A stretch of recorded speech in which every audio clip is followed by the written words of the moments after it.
NDA కూటమి ప్రభుత్వం రెండేళ్ల పరిపాలన విజయోత్సవ కార్యక్రమం ఈ నెల 18వ తేదీ ఉదయం 10 గంటలకు ఒంగోలు గుప్తా వెంకట సుబ్బయ్య కళ్యాణ మండపంలో జరుగుతుందని తెలుగుదేశం పార్టీ ఒంగోలు పార్లమెంట్ నియోజకవర్గ అధ్యక్షులు ముక్కు ఉగ్ర నరసింహారెడ్డి అన్నారు. జిల్లా తెలుగుదేశం పార్టీ కార్యాలయంలో మీడియా సమావేశం నిర్వహించారు. నరేంద్ర మోడీ ఎన్డీఏ కూటమి అధికారం చేపట్టి రెండేళ్లు పూర్తి చేసుకుని రాష్ట్రంలో అనేక అభివృద్ధి కార్యక్రమాలకు శ్రీకారం చుట్టారని, అవన్నీ ప్రజలకు తెలియజేసేందుకు కార్యక్రమం చేపట్టామన్నారు. తిరుపతిలో ఈ నెల 12వ తేదీన కూటమి ప్రభుత్వం ఆధ్వర్యంలో చర్చాగోష్ఠి జరిగిందని, అదే తరహాలో నియోజకవర్గ పార్లమెంటరీ పార్టీ స్థాయిలో జరపాలని నిర్ణయించారన్నారు. ఈ నెల 17వ తేదీన మార్కాపురం నియోజకవర్గంలోని వెలుగొండ ప్రాజెక్టుకు సంబంధించిన రైతులకు ప్రతి భూమికి నీరు అనే జలహారతి జలధార అనే కార్యక్రమాన్ని కూడా నిర్వహిస్తామని, 18వ తేదీ జిల్లా కేంద్రంలో విజయోత్సవ ర్యాలీ జరుగుతుందని, అనంతరం సభ జరుగుతుందని, కూటమి నాయకులు కార్యకర్తలు పెద్ద ఎత్తున తరలిరావాలన్నారు. బీజేపీ జిల్లా అధ్యక్షులు సెగ్గం శ్రీనివాసరావు, టీడీపీ జిల్లా ప్రధాన కార్యదర్శి కొటారు నాగేశ్వరరావు, తంజావూరు శ్రీనివాసరావు పాల్గొన్నారు. నిన్న ఏదైతే తిరుపతిలో జరిగిన రాష్ట్ర స్థాయి డెవలప్మెంట్ మీద చర్చ కోసం జరిగింది.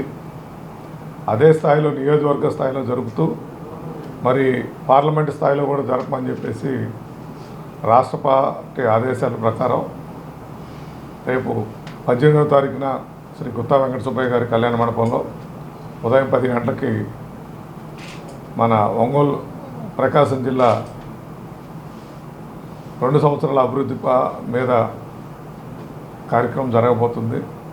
దానికి 3 పార్టీలు, ఇటు జనసేన, బీజేపీ మరియు తెలుగుదేశం కార్యకర్తలందరూ కూడా పాల్గొని మరి వారితో పాటు ఎమ్మెల్యేసు, ఇన్ఛార్జు, చైర్మన్స్, ఎంపీ గారు, అదేవిధంగా 3 మంత్రులు కూడా హాజరవుతారని తెలియజేస్తూ, ముఖ్యంగా ఈ ప్రభుత్వం మన ప్రకాశం జిల్లాకు వచ్చేటప్పటికి జలహారతి జలధార అనే సబ్జెక్టు మీద ముఖ్యంగా ఇవ్వటం జరిగింది. మరి ప్రకాశం జిల్లాలో గతం కన్నా కూడా ఈ జలధార జలహారతి ద్వారా వాటర్ టేబుల్ లెవెల్ పెరిగిందని, రాబో వర్షాకాలానికి చెరువులన్నీ కూడా చక్కగా తీర్చిదిద్ది పెట్టుకొని ఏదైతే నీటి సంపదని కాపాడుకోవాలి, రాబో తరాలకి నీటిని మిగిలించాలనే ఉద్దేశంతో ఈ కార్యక్రమాన్ని తలపెట్టిన మా ఎన్డీఏ కూటమికి అభినందనలు తెలుపుతూ, ఈ సబ్జెక్టు మీద ముఖ్యంగా ప్రకాశం జిల్లాకి ముందంజలో ఉంటాం రాష్ట్ర స్థాయిలో అభినందిస్తూ, మరి అదేవిధంగా 17వ తారీఖున మార్కాపురం మార్కెట్ యార్డ్లోని ఈ ఇరిగేషన్ ప్రతి భూమికి నీరు అనే ఒక కాన్సెప్ట్ మీద మీ అందరికీ తెలుసు వెలుగొండ ప్రాజెక్ట్ని ఏ విధంగా మనం త్వరితగతిగా ప్రారంభించడం జరుగుతూ ఉంది. ఈ ప్రభుత్వం వచ్చిన తర్వాత 574 కోట్ల రూపాయలు లైనింగ్ ఇవ్వడం జరుగుతూ ఉంది. నిన్న 1000 కోట్లతో ముంపు నిర్వాసితుల కోసం నిధులు కేటాయించి వారందరినీ కూడా వెకేట్ చేయించి వాళ్ళందరూ అకౌంట్లో కూడా డబ్బులు పట్టడం కార్యక్రమం జరుగుతూ ఉంది.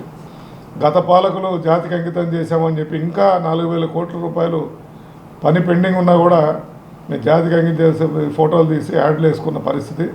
కానీ మా ముఖ్యమంత్రి ఎవరిలో పని మీద దృష్టి పెట్టి ఈరోజు ఏదైతే టన్నల్ బోరింగ్ మిషన్ ఉందో ఆ టన్నల్ బోరింగ్ మిషన్ కూడా తీసేస్తున్నారు, వేస్ట్ చేసి దాన్ని అండర్గ్రౌండ్లోకి డంప్ చేసే పరిస్థితి ఏర్పరిచారు.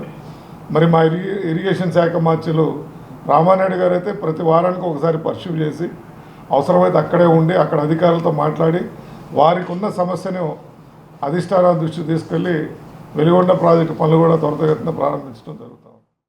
నరేంద్ర మోడీ గారి 12 సంవత్సరాల సుపరిపాలన మీద ఎన్డీఏ కూటమి ద్వారా జరుగుతున్నటువంటి 18వ తారీఖున ఒంగోలులో ఎన్డీఏ కూటమి విజయోత్సవ సభ జరగబోతూ ఉంది. దాని గురించి వివరాలు పూర్తిగా మన ఎమ్మెల్యే గారైనటువంటి జిల్లా అధ్యక్షులు నరసింహారెడ్డి వివరిస్తారు.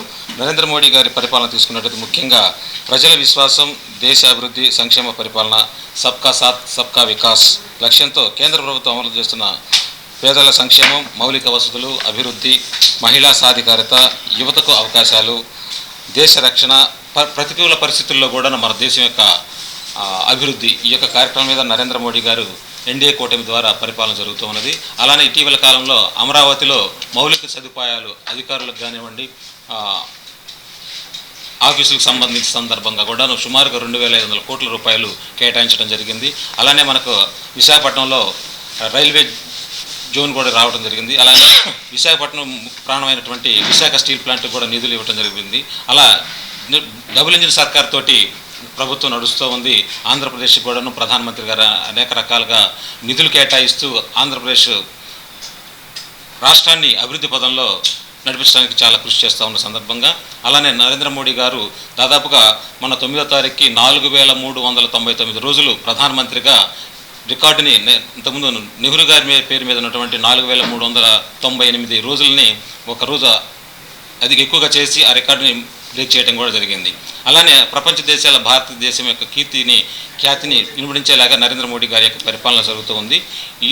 ఈ సందర్భంగా ఈ నెల 18వ తారీఖున ప్రకాశం జిల్లా ఒంగోలులో విజయోత్సవ సభ ఎన్డీఏ కూటమి ద్వారా జరగబోతోంది. ఈ వివరాలన్నీ కూడాను మన అధ్యక్షుల వారు తెలుగుదేశం పార్టీ అధ్యక్షులు వారు ఉగ్ర నరసింహారెడ్డి గారు ఎమ్మెల్యే గారు వారు వివరిస్తారు. కూటమి ప్రభుత్వం వచ్చి 2 ఏళ్ల సందర్భంగా పార్టీ కూటమి తరపున ఒక కార్యక్రమం తీసుకుంది. 17వ తారీఖు మార్కాపురం, అలాగే 18వ తారీఖు ఒంగోలులో మా అధ్యక్షులు వారు చెప్పినట్టు కార్యక్రమం తీసుకుందా ఉంది. ఇప్పుడు ఈ కూటమి ప్రభుత్వం మీద వైఎస్ఆర్సీపీ వాళ్ళు చేతకాక విషం కప్పే కక్కుతూ తిరుగుతూ ఉన్నారు. నిన్న 2 ఏళ్ల పాలన మీద వెన్నుపోటు దినమో ఏదో చెప్పి అంటూ ఉన్నారు. అంటే వాళ్ళు చెప్తుంది సూపర్ 6లో చెప్తా ఉన్నారు. దేశంలో ఏ రాష్ట్రం కూడా ఇవ్వనన్ని పింఛన్లు ఈ కూటమి ప్రభుత్వంలో మన ఆంధ్రప్రదేశ్లో ఇస్తూ ఉన్నారు. 65 లక్షల మందికి పింఛన్లు ఇస్తూ ఉన్నారు. మీకు కళ్యాణ దొబ్బినియా అని చెప్పి మేము అడుగుతూ ఉన్నాం. అలాగే నారా లోకేష్ గారు ఆయన విస్తృతంగా రాష్ట్రాలు పర్యటిస్తూ ప్రధానమంత్రి మోడీ గారి సహకారంతో పవన్ కళ్యాణ్ గారితో కలిసి కోఆర్డినేషన్ చేసుకుంటూ 26 లక్షల కోట్లు పెట్టుబడులు తీసుకొచ్చారు రాష్ట్రాన్ని అభివృద్ధి కోసం. అది మీకు కనపట్లేదని అడుగుతాం.